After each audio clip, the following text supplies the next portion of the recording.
Bismillahirrahmanirrahim. Assalamualaikum warahmatullahi wabarakatuh. Terima kasih atas kesediaan waktunya para mahasiswa jurusan Teknik Mesin Universitas Mercu Buana. Pertama, saya akan memperkenalkan diri dulu karena ini adalah pertemuan pertama bagi saya di semester ini. Ya, sebenarnya pertemuannya sudah lalu ya. Ada satu lagi pertemuan yang mungkin nanti akan kita atur lagi untuk berikutnya. Nama saya Darmansyah, ya. Saya kebetulan mengajar di Mercu Buana sudah dari 2010 ya sampai sekarang di jurusan Teknik Mesin. S1 saya di Teknik Mesin, S2 mengambil lebih spesifik yaitu Material Science and Engineering. Jadi itu adalah sub dari Teknik Mesin. Ya. Bicara tentang maintenance ataupun perawatan, ya, maka akan menjadi satu bahan pembicaraan yang sangat banyak akan digandrungi, ya, bagi dunia industri khususnya yang berkenaan dengan permesinan.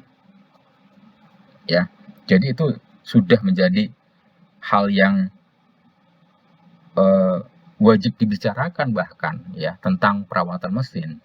Ya, di luar dari misalkan ada proses, ada produk, ada produksi, ada aset, ada desain. Itu maintenance adalah satu item sendiri ya yang akan menjadi kunci ya di dunia industri. Banyak industri yang sudah menerapkan maintenance itu secara teratur ya.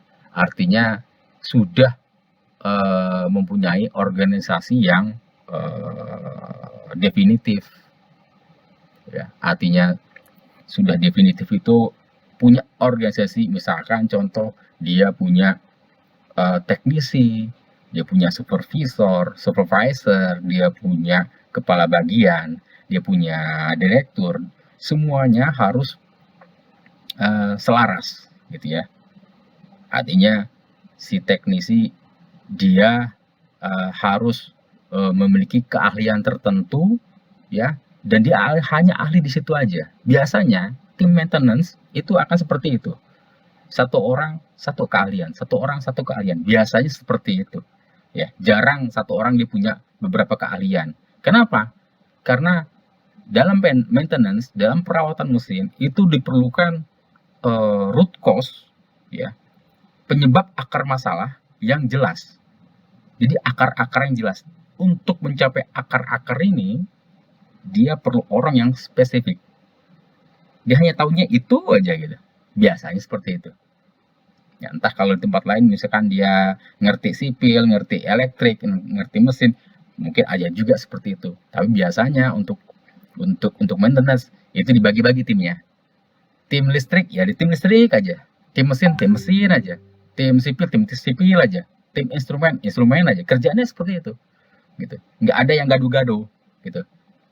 Jadi seperti itu. Nah,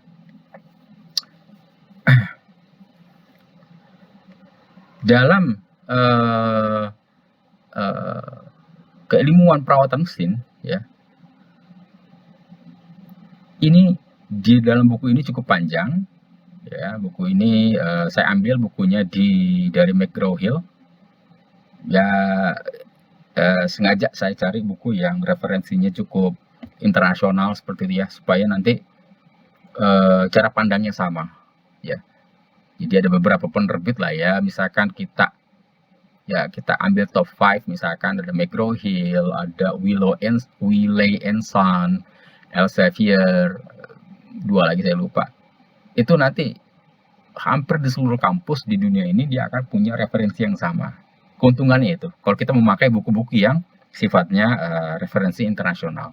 Nggak apa-apa misalkan kita punya referensi yang lokal, nggak jadi masalah. Asalkan itu punya standar-standar atau referensi yang cukup kuat, nggak masalah ya. Tapi untuk kepentingan pengajaran, saya lebih menyukai memakai buku-buku yang sudah punya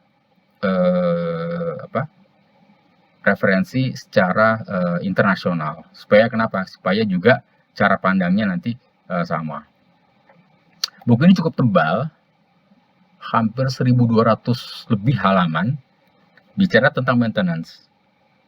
Buku ini judulnya Handbook ya, Maintenance Engineering Handbook.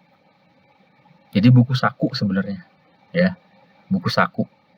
Jadi buku saku maintenance itu ada, tebalnya 1.200 halaman, ya. Buku saku itu tebalnya 1.200 halaman. Belum lagi nanti buku intinya, ya. Ciri khas buku saku itu, saya lebih suka baca-baca buku saku kayak gini, tebel nggak apa-apa. Karena kenapa? Dia banyak profesional-profesional ya, yang dapat dari lapangan, dia nulis di sini. Biasanya seperti itu. Coba kita lihat. Penulisnya banyak. Ya. Nah, contoh. Kita misalkan contoh di section 1. Organization and management of the maintenance function. Chapter 1 ditulis oleh Scott Franklin. Chapter 2 Kate Mobley. Chapter 3 juga. Chapter 4 Jeff Novenhoven. Chapter 5, chapter 6, chapter 7 itu beda. Ya. Karena kenapa? Karena dia juga punya pengalaman yang berbeda-beda disatukan dalam satu buku. Ini dirangkum dalam bentuk handbook. Mereka menulisnya dalam bentuk handbook. Ya. Jadi enaknya, keuntungannya kita kalau baca-baca buku yang aplikatif itu seperti itu. Oh, ada teorinya, ada langsung aplikasi di lapangan. Bahwa teori yang ditulis, yang dinarasikan dalam bentuk buku, itu sudah ter-apply di lapangan. Bukan bohong-bohong. Jadi bukan kaleng-kaleng lagi nih, Bu. Nih kita bicara tentang maintenance-nya, karena sudah ada di lapangan dan sudah berhasil. Gitu ya.